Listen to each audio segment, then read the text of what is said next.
நமஸ்காரம். கோலாகல லட்சுமி சுவாமி டிவி நேயர்களுக்கு லட்சுமி நரசிம்ம சுவாமி அனுகிரகம் நிறைய கிட்ட வேண்டும் என்று லட்சுமி நரசிம்ம திருவடி வாரத்தில் பிரார்த்திக்கிறேன். இந்த கோலாகல லட்சுமி சுவாமி டிவி ஆட்சி 5 நாள் ஆட்சி எல்லாரும் பார்த்து ஆதரவு கொடுத்துட்ருக்கீங்க. மேலும் ஆதரவு கொடுக்குமாறு சப்ஸ்கிரைப் பண்ணுமாறு கேட்டுக்கொள்கிறேன். என்னவென்றால் இன்றைய தலைப்பு, அதாவது பூஜை கிரமங்கள் அப்படின்னு ஒரு தலைப்பு. அந்த தலைப்பு மூலமா பேச போகிறேன். சுருக்கமாக சொல்கிறேன். பூஜை அப்படின்னாலே ஐயோ நிறைய பண்ணணுமா, அப்படி பண்ணணுமா இப்படி பண்ணணுமான்னு பயப்படுறீங்க. அது வேண்டாம். ஒரு ஆற்றுல வைஷ்ணவனாக இருக்கட்டும், யாரானா இருக்கட்டும், எந்த ஒரு பிரிவினராக யாரானா இருக்கட்டும், அவ வழிமுறைகளில் பண்ணும்போது சிம்பிளாக சொல்கிறேன். காலையில் ஏந்துக்கிறீங்க, குளிக்கிறீங்க, எல்லாம் பண்ணுறீங்க. உங்களுக்கு மந்திரம் செய்யிட்டு தெரியல, அதை மட்டும் பிரச்சனை இல்லை. ஒரு விளக்கு ஏற்றி பால் நைவேத்தியம் இல்லைன்னா தயிர் நைவேத்தியம் இல்லை கல்கண்டு எது வேணா இருக்கட்டும், ஒரு நைவேத்தியம் பண்ணிவிட்டு ஒரு கற்பூரம் சூடத்தை கொளுத்தி கல்பத்தை கொளுத்தி காமிச்சிட்டு, இறைவா நீ தான் எனக்கு கூட இருக்கணும் அப்படின்னு சொல்லி ஒரு பிரார்த்தனை பண்ணி கிளம்பி வேலைக்கோ இல்லை என்னென்ன முக்கியமான வேலைக்கோ கிளம்பினீங்கன்னா அன்னைக்கு போது உங்களுக்கு சக்ஸஸாக முடியும் என்பதை தெரிவித்துக் கொள்கிறேன். அனைவருக்கும் ஒரு வேண்டுகோள், வெள்ளிக்கிழமையில பூஜை, மகாலட்சுமி பூஜை ஸ்ரீகள் உமராதிகள் பண்ணுவது தொன்று நாளாக வர்றது, ரொம்ப நாளாக வந்துருக்கு. அந்த மகாலட்சுமி பூஜையோட சிறப்பு என்னன்னா, மகாலட்சுமி காயினில் பண்ணுறது உண்டு, பூவில் பண்ணுறது உண்டு, எல்லாம் பண்ணுறது உண்டு, அவன் குங்குமத்தில் பண்ணுறது உண்டு. நம்ம எந்த காரியம் நினைச்சுண்டு வீட்டில் இருக்க மகாலட்சுமிக்கு, ஆற்றுல இருக்க மகாலட்சுமிக்கு புஷ்பத்தாலேயோ இல்லை குங்குமத்தாலேயோ இல்லை காயினாலேயோ ஜபிச்சின்னு அர்ச்சனை 108 மகாலட்சுமி அர்த்தத்தை சொல்லி போட்டு பண்ணாக்கா பானகமோ நெய்வேத்தியத்துக்கு பானகமோ இல்லை கல்கண்டு சர்க்கரையோ இல்லை பாயசமோ கேசரியோ ஏதோ நைவேத்தியம் பண்ணின்னு வந்தால் ஐஸ்வர்யங்கள் கட்டாயம் வரும். சகல கல்யாண தடை எல்லாமே நீங்கும் என்பதை மகிழ்ச்சியுடன் தெரிவித்துக் கொள்கிறேன். பூஜை, நம்ம பூஜை பண்ணுறோம், பூ இல்லை துளசி இல்லை அப்படின்னா அது பூ துளசி இல்லாமல் பெருமாள் ஏற்றுப்பேன். பெருமாளே இன்னைக்கு இதுதான் அப்படின்னு சொல்லி கை கூப்பி சொன்னோம்னா பெருமாள் ஒன்றும் சொல்ல போவதில்லை. உங்களால் 1000 ரூபாய்க்கு பூ வாங்கினா 5 ரூபாய்க்கு பூ வாங்கினா 1 ரூபாய்க்கு ஒரு துளசி இலையோ இல்லை ஒரு ரோஜா பூவோ எது வச்சாலும் திருப்தியை ஏற்றுப்பேன். ஆனால் எல்லாருக்கும் சொல்கிறேன், யாரும் பூஜை பண்ணாமல் இருக்காதீர்கள். பூஜை தான் நம்மளை காப்பாற்றும். வீட்டில் டெய்லி சாம்பிராணி புகை, காத்தாடி சாயங்காலம் சாம்பிராணி புகை போட்டால் என்னன்னு சொல்கிறேன். சாம்பிராணி புகை போட்டால் நெகட்டிவ் டாக்ஸ், அதாவது கெட்ட தீக்கள்லாம் ஓடிடும். எதுவாக இருந்தாலும் ஓடிடும்.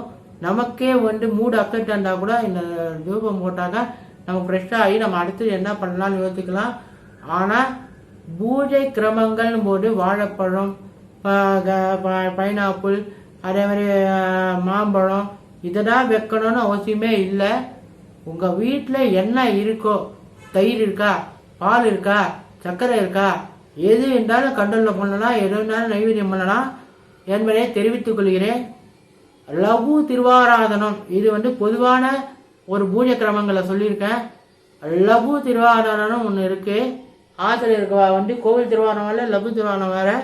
லகு திருவாரணத்தில் பெருமாளுக்கு அத்தியபாத ஆட்டுமணியை சமைச்சுட்டு துளசீதனத்தை திருவடியில் சேர்த்துட்டு சாலிகிராமம் திருமஞ்சனம் பண்ணிட்டு பால் இல்லைன்னா தயிர் இல்லைன்னா சுத்தானம் இல்லைன்னா தயிர் சாதம் எது வேணால் நைவேத்தியம் பண்ணலாம், அம்சம் பண்ணலாம் என்பதை தெரிவித்துக் கொள்கிறேன். இப்போது நம்ம ஆஃபீஸுக்கு போகிறோம், எல்லா இடத்துக்கும் போகிறோம், ஆனால் நம்ம அந்த வேலையை செய்கிறோம் இல்லையா? அதே மாதிரி பெருமாளும் பட்னியாக இருப்பார். நம்ம வகையாக சாப்பிட்றோம் எல்லாம் சொல்ல, ஆனால் பெருமாளுக்கும் நம்ம கொடுக்கணும். பெருமாளும் பட்னியாக இருப்பார். பெருமாள் குழந்தையாக பாவித்தால் நம்மளுக்கு நல்ல சகல ஐஸ்வர்யங்களை கட்டாயம் கொடுப்பார். அனைவரும் ஒரு வேண்டுகோள் தான், எல்லாரும் பூஜை வந்து கிரமமாக பண்ணின்னு வந்தீங்கன்னா எந்த ஒரு தொல்லையும் வராது, எந்த ஒரு இதுவும் வராது. கடன் பிரச்சனை எல்லாம் தீரும். குழந்தைகள் படிக்கணும்னா குழந்தைகள் படிக்க, கல்யாணம் ஆனால் கல்யாணம் ஆகும், நோய் நொடிகள் தீரும். ஆனால் அந்த பெருமாள் பூஜை பண்ணி தீர்த்தம் எடுத்துட்டோம்னா அது ஆனந்தமே ஆனந்தம். ஒரே ஒரு விஷயம் தெளிவாக சொல்லிக்கிறேன். கோவிலுக்கு போகிறேன், கோஷ்டி பண்ணுறேன், அது பண்ணுறேன், இது பண்ணுறேன்னு சொல்கிறா, ரைட், அது நல்லது தான், இல்லைன்னு சொல்லலை. ஃபஸ்ட்டு நம்மளுக்கு கோவில் சன்னதி பெருமாள்ன்றவன் ஆற்று பெருமாள் தான். ஆற்று பெருமாளுக்கு பண்ணிட்டு வெளியில் போனமே தவிர அங்கே போயிட்டு வந்து திருப்பி இங்கே பண்ணக்கூடாது. 1008 தீட்டு இருக்கும். கோவிலுக்கு போயிட்டு வந்தால் தீர்த்தாமட முடியுமா? தீர்த்தாமட குளிக்க முடியுமா? குளிக்க முடியாது. அதனால் ஆற்றுல இப்போ லகு திருவாள்னா ஆட்டுப்படம் ஆட்டுப்படம் தவிர்த்து ஒரு வாழைப்பழத்தை அம்சம் பண்ணிட்டு கூட போகலாம். அந்த பெருமாளை பட்டினியை போட்டுட்டு நம்ம கோவிலுக்கு போய் கோஷ்டி பண்ணால் பிரயோஜனம். அதனால் ஆற்றுல திருப்பல்லாண்டு திருப்பிலேற்றி திருப்பாவை செலுத்திட்டு அந்த பெருமாள் கிட்டே ஒரு சீபாத தீர்த்தம் பெருமாள் தீர்த்தம் வாங்கிட்டு நம்ம கோவிலுக்கு கிளம்பி கோஷ்டி எல்லாமே பண்ணால் சகல ஐஸ்வர்யங்களும் கோவில் பெருமாளே தூக்கி கொடுப்பார், நம்ம பெருமாளும் தூக்கி கொடுப்பார் என்பதை, நம்ம வாழ்க்கை திறனை ஏற்றி கொடுப்பார் என்பதை எந்த ஐயப்பாடும் இல்லை. அதாவது ஆனால் காட்டால் ஒருவேளை திருவாராதனம் வச்சிருக்கோம், கட்டாயம் திருவாராதனத்தை விடக்கூடாது. திருவாராதனத்தை பண்ண முடியல, என்ன பண்ணுறது, ஆற்று இருக்க மாயினா கை காமிச்சா பெருமாளுக்கு அப்படின்னு தப்பு இல்லை. ஆனால் நீ அன்னைக்கு திருவாரணம் ஆரம்பிக்கிறீரோ அன்னைக்கு வந்து லகு புரோஷனம் பண்ணிட்டு திருமஞ்சனம் பண்ணிட்டு திருவாரணம் ஆரம்பிக்கணும். தாய்க்கிரமணத்துக்கு கோலம் முக்கியம். எல்லா ஸ்ரீகளும் கொஞ்சம் வந்து தயவு செய்து இப்படி சொல்கிறேன், தப்பா எடுத்துக்க வேண்டாம். எல்லாருமே கோலம் போடுறது முக்கியமாக ஒரு கடமையாக வச்சுக்கோங்க. கோலம் போட்டால் மகாலட்சுமி ஆற்றுக்கு வருவா. கோலம் போடணும் என்பதை தெரிவித்துக் கொள்கிறேன். அதனால் கோலம் போட்டு தீபம் ஏற்றி ஆற்றுல பெருமாள் தண்ணியில் விளக்கு ஏற்றி எல்லாம் வழிபட்டு வந்தால் நல்லாயிருக்கும். இன்னொரு விஷயம், வெள்ளிக்கிழமை சிறப்பு என்னன்னா பூஜை மகாலட்சுமி அஷ்டோத்திரம் பண்ணால் சிறப்புன்னு சொன்னேன்.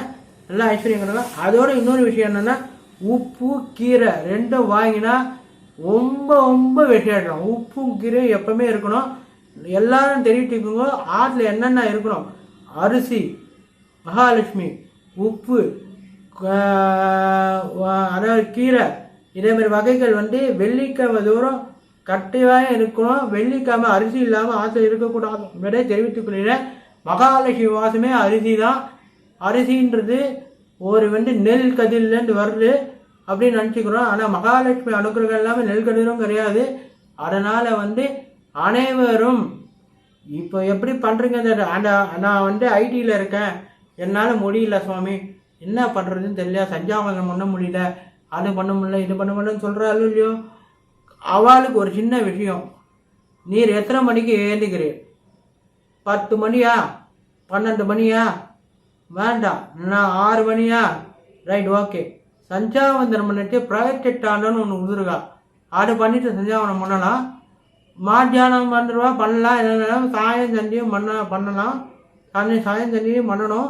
சாயம் சண்டி 9 மணிக்கு வரேன் சுவாமி, என்ன பண்ணுறது சுவாமி, நான் என்ன பண்ண முடியுது? ஒன்றும் பண்ண வேண்டாம்.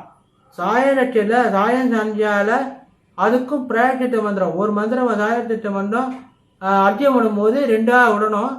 அதனால் வந்து அதுவும் பண்ணுறது. சஞ்சாவந்தனம் பண்ணால் எந்த ஒரு தீங்கும், அதாவது நெகட்டிவ் தாட்ஸோ ஏதான ஒரு பயமோ எதுவும் இருக்காது. சஞ்சாவந்த காயத்ரி மந்திரம் சொல்லி நம்ம உடம்புல வந்து ஒரு கிராவிடேஷன் பவர், அதாவது ஈர்ப்பு சக்தி, ஒரு புத்துணர்ச்சி வரும்.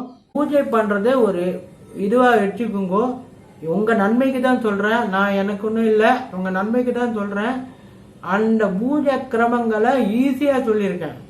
வந்து நீங்கள் வந்து ஆயமனம் கட்டணும் அதெல்லாம் ஒன்றுமே கிடையாது. அதாவது முதல்ல என்னன்னா வீட்டு பெருமாள் முதல்ல புரிஞ்சுக்கோங்க. ஆற்று பெருமாள் தான் முக்கியம். அதுக்கப்புறம் கோவில் பெருமாள். கோவில் பெருமாளுக்கு சாந்தினம் இல்லையான்னு அதுக்கு நான் வரவே இல்லை. ஃபஸ்ட்டு நம்ம ஆற்று இருக்கிற குவாண்டியை பார்க்கணும், அதுக்கப்புறம் அடுத்து வர ஆற்று குவாண்டியை பார்க்கணும். அதே மாதிரி சொல்லுவோம் இல்லையா, அதே மாதிரி நம்ம ஆற்று குழந்தை, கண்ணன், சாலிகிராமம் எல்லாம் பெருமாள் வந்து ஆற்றுல இருக்கிற பெருமாளுக்கு பண்ணிடுறோம். அடுத்தது இன்னும் கொஞ்சம் பவரை ஏற்றிக்கணும் அப்படின்னு ஒரு கோவிலுக்கு போகிறோம். கோவிலுக்கு போய் அத்தியாபகம், வேலை பார்க்குறானே, வேலை பார்த்து எல்லாம் தவிக்கிறோம். அத்தனையும் நம்ம ஆதி பெருமாளுக்கு பண்ணிட்டு நீர் போனீர்னா அன்னைக்கு ஜெயம் நிச்சயம். அதுக்குன்னு கோவில் பெருமாளுக்கு பண்ணிட்டு வரக்கூடாதுன்னு சொல்ல. டைம் பீயிங் கோவில் பரப்பாடு சீக்கிரம் இருக்கும், சில கோவிலில் போக வேண்டியாகும். அது மட்டும் இல்லை, வந்து தீர்த்தமாட வேண்டாம், வந்து தெய்வ செய்து தீர்த்தமாடக்கூடாது. புரோஷனம் பண்ணிட்டு கொண்டாய் உக்காந்துட்டு கைகால் அனுப்பிட்டு புரோஷனம் பண்ணிட்டு திருவாரணம் ஆரம்பிக்கலாமே தவிர திருப்பி குளிக்கக்கூடாது. கோவிலுக்கு போயிட்டு வந்து எல்லாரும் தெரிஞ்சுக்குங்கோ. அதே மாதிரி கோவிலுக்கு இப்போ நான் வந்து ஒரு இடத்துக்கு போயிட்டு வந்துட்டேன் சுவாமி, அது அந்த அண்ணனும் சொல்ல முடியாது, அந்த இடத்துக்கு போயிட்டு வந்துட்டேன் சாமி, நீ ஃபுல்லாக கோவிலுக்கு போகக்கூடாதுன்னு சொல்கிறா வாத்தியார்.